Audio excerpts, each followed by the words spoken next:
இன்றே டவுன்லோட் செய்து உங்கள் ஃபேவரட் ஷோக்களை என்ஜாய் பண்ணுங்க. சார் என்ன வேணும்?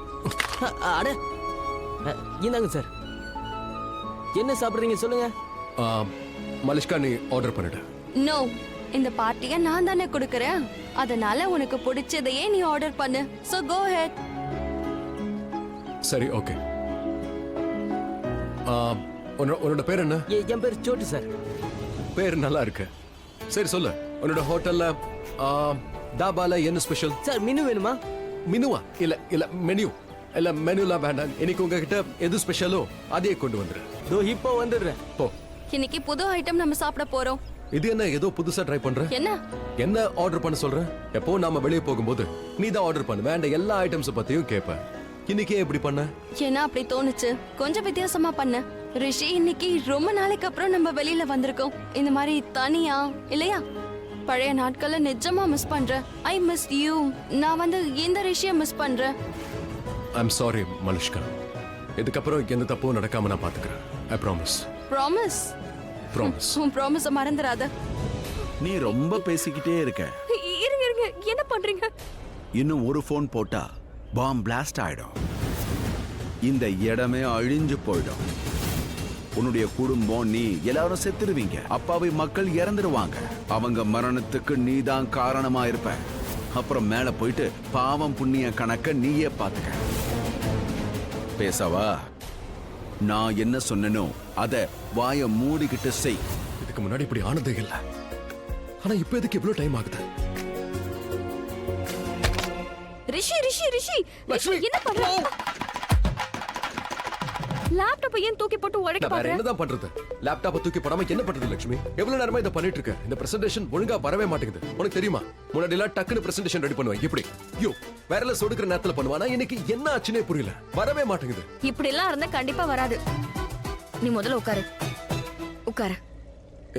என்ன பண்ற? கூல், சில், அமைதி, நிம்மதி.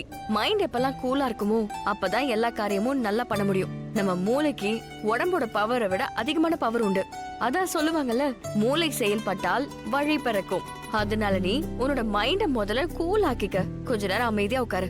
ஏன்னா ரொம்ப ரொம்ப முக்கியமானது மன அமைதி, இன்னர் பீஸ். நான் இங்க வாக்கு தரல. ஏன்னா உங்க பேச்சை கேட்டு இங்க ஆக்ஷன் எடுக்கிறது சரியா இருக்காது. ஏன்னா எல்லாரையும் இங்க நான் விசாரிச்சு பார்க்கணும். சரியா தப்பான்னு எல்லாத்தையும் நான் சோதிக்கணும். லக்ஷ்மி, நீங்க நான் சத்திய பிரமாணத்துக்கு போய் ஆகணும். அது முடிச்சுட்டு வந்ததுக்கு அப்புறம் நம்ம 2 பேரும் இங்க பேசுவோம். இன்னொன்னு, நம்ம நாடு என்னைக்குமே விருந்தினர்களை மதிக்கும். அதிதி தேவோ பவ. இதை நம்ம தொடர்ந்து கடைபிடிச்சிட்டு வந்துட்டு இருக்கோம்.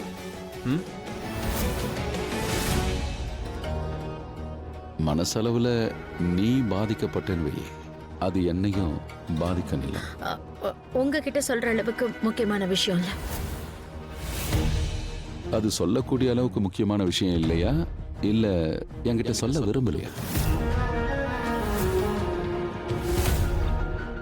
இந்த அளவுக்கு தீவிரமா யோசிக்கிறேன்னா இது லக்ஷ்மி சம்பந்தப்பட்டதாக.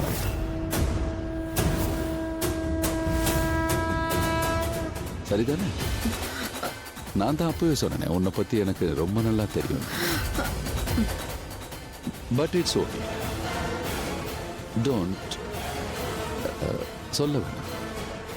ஏன்னா எனக்கு தெரியும் உன்னை வற்புறுத்த முடியாதுன்னு. கரெக்ட்?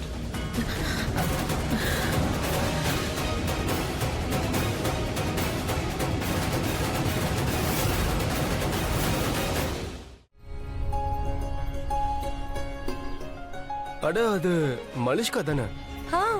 What a surprise. வாங்க போலாமே. மீட் பண்ணலாம். ஹாய் மலிஷ்கா. ஹாய். என்ன இந்த பக்கம்? அது அண்ணே ஷாப்பிங்க்கு கிளம்புனாங்க. போய் ஹெல்ப் பண்ணுன்னு அம்மா தான் அனுப்புனாங்க. அதான் கூட வந்துட்டேன். இங்க இருந்து கிளம்பும் போது பயங்கரமான பசி. அதான் சாப்பிட்டு போலான்னு வந்தோம். அதோட சாப்பாடு இங்க நல்லா இருக்கும்னு கேள்விப்பட்டேன். Of course. நீங்க என்ன தனியாவா வந்திருக்கீங்க? அது இது ரிஷியோட போன்னு இவங்களுக்கு தெரியுமா என்ன? நான் எப்படி சமாளிக்க? ஆக்சுவலி நானும் ரிஷியும் ஷாப்பிங்க்கு தான் கிளம்பணும். பசி எடுக்க ஆரம்பிச்சது நேரா நாங்க இங்க வந்துட்டோம். ஓ, ரிஷி இங்க தான் இருக்காரா? இல்ல அவன் போயிட்டான். ஏதோ அர்ஜென்ட் வேலை வந்ததுன்னு அவன் போயிட்டான். கொஞ்ச நேரத்துக்கு முன்னாடி வந்திருந்தா நீங்க மீட் பண்ணிருக்கலாம். ஆனா உங்ககிட்ட நாங்க கரெக்டா வந்துட்டோம். சரி வாங்க ஒண்ணா உட்காந்து சாப்பிடுங்க. No thank you so much. ஏன்னா ஏற்கனவே நாங்க சாப்பிட்டாச்சு. லைட்டா சாப்பிடுங்க, ரொம்ப நாளைக்கு அப்புறம் பாக்குறோம். கொஞ்சம் பேசுன மாதிரி இருக்கும். Really sweet. பட் என் டிரைவருக்கு கால் பண்ணி நான் வர சொல்லிட்டேன். அட என் வண்டியும் வந்தாச்சு. So I'll see you later. Car வரைக்கும் வரவா? No, don't stress. நீங்க உட்காந்து ஜாலியா என்ஜாய் பண்ணுங்க. Sure. Enjoy your lunch. Take care. Take care. நல்ல வேளை லக்ஷ்மி ஞாபகம் வந்ததால ரிஷி இங்க இருந்து ஓடி போயிட்டான்னு நான் சொல்லல. பாயை தவறி சொல்லியிருந்தேன்னா விக்ராந்துக்கு லக்ஷ்மி மேல சந்தேகம் வந்திருக்கும். அப்புறம் கல்யாணம் பண்ணிக்க மறுத்திருப்பான்.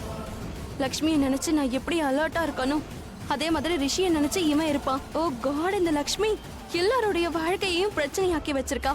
ஒருவேளை இவ போகலனாலும் அப்பவும் நான் தான் ஜெயிப்பேன். மினிஸ்டர் நிச்சயமா சாகணும்.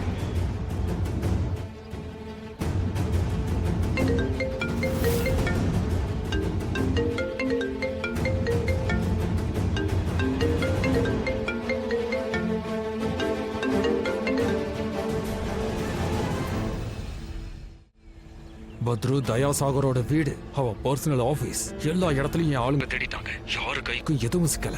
சந்தேகம் வரக்கூடாதுன்னு அவன் வீட்டுல நாங்க திருடி இருக்கோம். ஏன்னா திருடங்க வந்துதா எதையோ திருடிட்டு போயிட்டாங்கன்னு நினைப்பாங்க. ஆனா அந்த வீட்டுல இருந்து ஒண்ணுமே கிடைக்கலையே. சரி, அதுக்கு என்ன, பரவாயில்ல விடு. தயாசாகரையே தூக்கிடுவோம். ஆதார ஃபைல் வெளியில வராதுல்ல. உனக்கு என்ன பைத்தியமா? அவன் ஏற்கனவே அதுக்கான ஏற்பாடை பண்ணியிருப்பான். அவன் பயங்கரமான ஆளு. நான் வருஷ கணக்கா 2ஆம் நம்பர் பிசினஸ் பண்ணிக்கிட்டு இருக்கேன். இன்னைய வரைக்கும் இந்த விஷயம் யாருக்கும் தெரியாது. ஆனா இவன் இருக்கானே, மண்ணை தோன்ற மாதிரி என் ஆதாரங்கள் எல்லாத்தையும் எடுத்துட்டான். ஏதாவது பண்ணி அவனை சாகடிச்சிரு, அவனை விட்டுறாத. ஆனா எனக்கு ஆதாரங்கள் வேணும், கண்டுபிடிச்சு கொண்டு வா. எனக்கு அது ரொம்ப முக்கியம். இங்க பாரு, நீ என்னுடைய நண்பன். நிறையவே நீ எனக்கு ஹெல்ப் பண்ணிருக்க. அப்ப நான் உனக்கு ஹெல்ப் பண்ண மாட்டேன்னா? பயப்படாம இரு. ஆதார ஃபைலையும் கொண்டு வருவேன், தடங்கள் இருக்கிற முள்ளையும் நான் எடுத்துருவேன். எந்த வேலைக்காக நான் இங்க வந்தனோ அந்த வேலையை செய்ய விட இன்னைக்கு வரைக்கும் நான் அறகுறையா விட்டதில்ல. நீ அமைதியா இரு, புரியுதா? அடடே வாப்பா. நல்லாரு நல்லாரு நல்லாரு. அரசியல் உலகத்துக்கு உன்ன மாதிரி நேர்மையான பசங்க கண்டிப்பா வந்தே தீரணும். நீங்க எனக்கு ஆசீர்வாதம் பண்ணுங்க, அது போதும். ஏன்னா இன்னைக்கு நான் எங்க இருக்கணும் அந்த இடத்துக்கு என்ன கொண்டு வந்து சேர்த்தது நீங்க தான். நீங்க என்னோட குரு. அதனால குரு தட்சணையை நான் எப்பவும் தருவேன். அடாடா, நல்லா இருப்பா, நல்லா இரு. சரிப்பா, அப்ப நான் வரேன். சார், மந்திரி ஆனதுக்கான வாழ்த்துக்கள். சத்திய பிரமாணம் முடிஞ்சதுக்கு அப்புறம் முதல் இன்டர்வியூ நீங்க எங்களுக்கு தான் கொடுக்கணும். நிச்சயமா. உண்மையை வெளியே கொண்டு வரதுக்கு நீ நிறைய உதவிகளை எனக்கு செஞ்சிருக்க. உண்மையை சொல்லணும்னா உன்ன மாதிரி ரிப்போர்ட்டர்ஸ் இருந்தா போதும். உலகத்துல எந்த உண்மைகளையும் மறைக்க முடியாது. நீங்க சந்தர்ப்பம் கொடுத்துக்கிட்டே இருங்க. ஏன்னா நடக்கிற எல்லா கேட்டதையும் நீங்க தான் வெளியே கொண்டு வரீங்க. மீடியாவும் சொசைட்டியோட கண்ணாடிகள் தான். நீ மட்டும் சப்போர்ட் பண்ணலனா நான் எதுவுமே பண்ணியிருக்க முடியாது. அது இருக்கட்டும், இப்போ நீ உள்ள போ. மீடியாக்குன்னு தனி ஏற்பாடுகள் இருக்கு. ஓ ஓகே சார்.